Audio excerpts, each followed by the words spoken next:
भाई मानक ओडिशार अर्थनीति अति गोटे शुभ दिन जहाँ को पारंपरिक भाव आम मानि आसे 70% लोके ओडिशा रे चाष उपर ही निर्भर करती ता भितरे लैंड होल्डिंग बहुत कम थिवा लोकों संख्या बेसी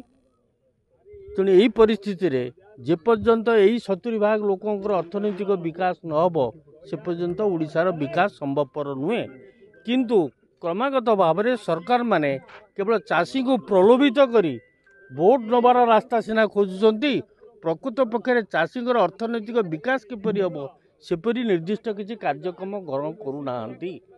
एवं यह संभव हो पार छोट चाषी जो मैंने लैंड होल्डिंग कम से अन्य किसी चाष करी एवं चाष माध्यम अर्थनैतिक विकास हम एवं अर्थनैतिक विकास माने जेपर्यंत ओडिशार युवक माने चाष प्रति आकृष्ट नई से पर्यंत चाषर विकास हवा अर्थनैतिक विकास संभव नुहे मोर आज समस्त की शुभेच्छा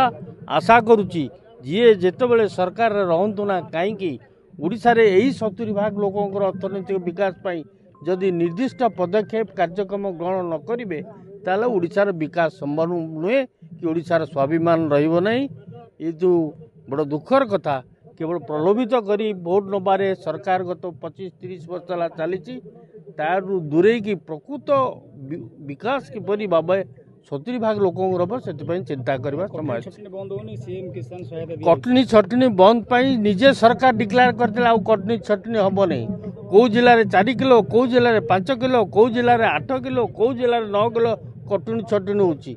साइन बोर्ड मरा होची प्रतिश्रुति रक्षा कले कौ प्रतिश्रुति रक्षा कले सुभद्रा प्रतिश्रुति जहाँ कही रक्षा कले ना चाषी मान विषय जो कथा रक्षा कले कौन से प्रतिश्रुति रक्षा करी खाली प्रलोभित करी भोट नहीं शासन कर वर्तमान कुशल।